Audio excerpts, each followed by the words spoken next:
If the US could nurture Musk and Zuckerberg, why can't Africa do the same? Elon Musk and Mark Zuckerberg are often praised as genius entrepreneurs. But behind their brilliance was something bigger, a system that supported them. They thrived in a country where the government invested billions, where capital was abundant, and where failure wasn't fatal. Now, just pause and ask yourself, if America could build Musk and Zuckerberg, why can't Africa build its own tech giants?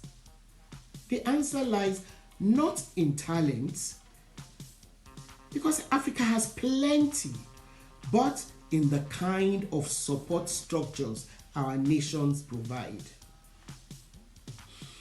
Again, think about the last big African startup you heard of. Did it get support from its own government or from foreign investors? Welcome to the Sankofa Pan African Series.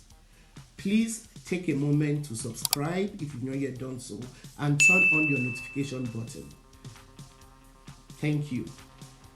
Now, we love to tell stories of lone geniuses. The boy coding in his dorm, the immigrant building rockets, but no genius builds an empire alone. Behind Musk and Zuckerberg was the United States government, its legal system, and its financial muscle. Entrepreneurs matter, yes, but systems matter even more. In the US, the system protects risk takers.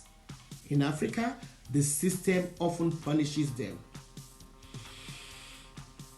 Elon Musk's SpaceX nearly went bankrupt, but NASA stepped in with contracts worth billions to carry cargo and astronauts.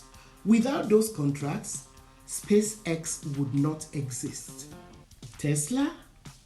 It was rescued by 465 million US government loan in 2010. Money used to scale production of electric cars. Tesla also earned billions selling government-created carbon credits. In Africa, governments rarely act as anchor customers. Instead of buying software from local developers, they pay millions to foreign firms. Instead of funding local manufacturing, they hand out tax holidays to foreign corporations. A good case in point is Nigeria's tech outsourcing.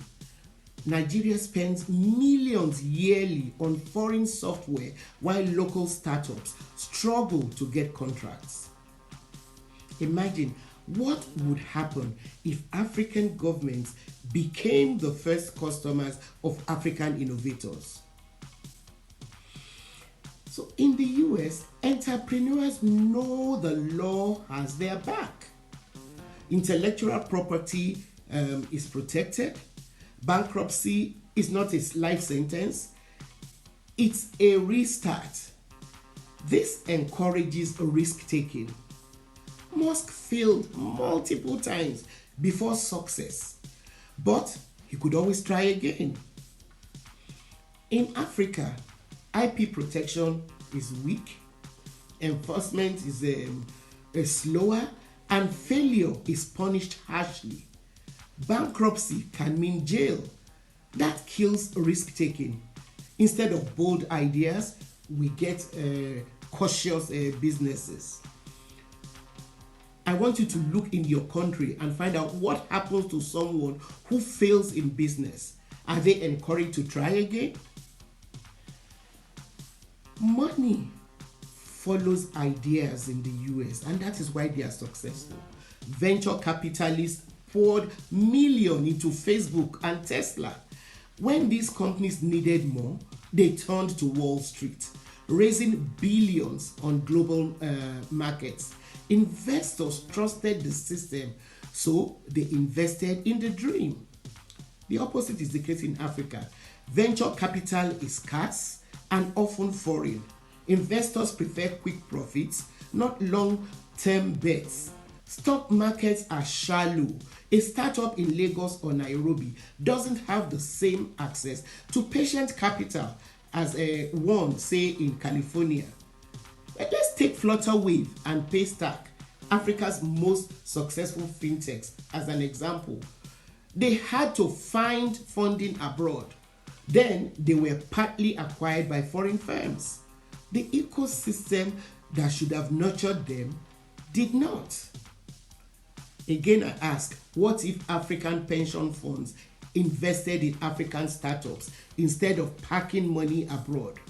These are things we have to look at in our country and mount pressure to see that our country start doing them. Musk and Zuckerberg had access to world-class talent from universities and research labs funded by US taxpayers. The US immigration system even brought in skilled engineers from around the world to work with them. The opposite is the case in Africa, where universities are underfunded, research is disconnected from industry, and talented graduates often leave, fueling the brain drain.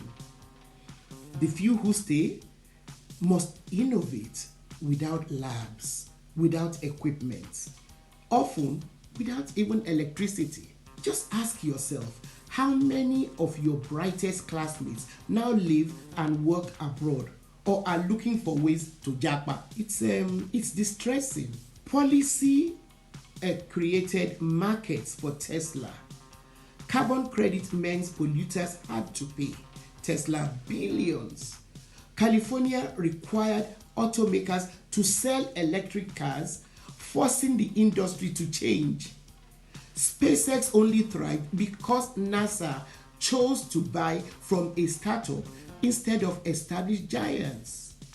So in Africa, policy often protects foreign firms, not local ones. So instead of subsidies for local production, we give tax breaks to foreign importers. Instead of protecting startups, we drown them in red tape and corruption. What if your country passed a law requiring government to buy local software, local textiles, or local food first? These are things we can all get behind. Because we have to ask, why hasn't Africa produced its own Musk or Zuckerberg? And we know it's not because we lack talent or better brains than these two people, but because our entrepreneurs fight uphill battles against weak infrastructure, scarce funding, predatory imports, and unsupportive policies. Talent without support cannot thrive. Again, we have the example of M-Pesa in Kenya to show how entrepreneurs can thrive even if given a little needed support. M-Pesa succeeded partly because of regulatory support from Kenya's central bank. Imagine if every African country backed innovators in this way. What if African governments became first customers of African startups?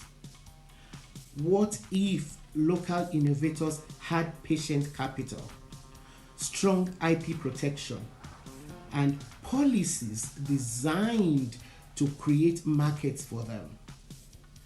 What if African pension funds, sovereign wealth funds, and development banks too all take risk on their own people instead of foreign firms?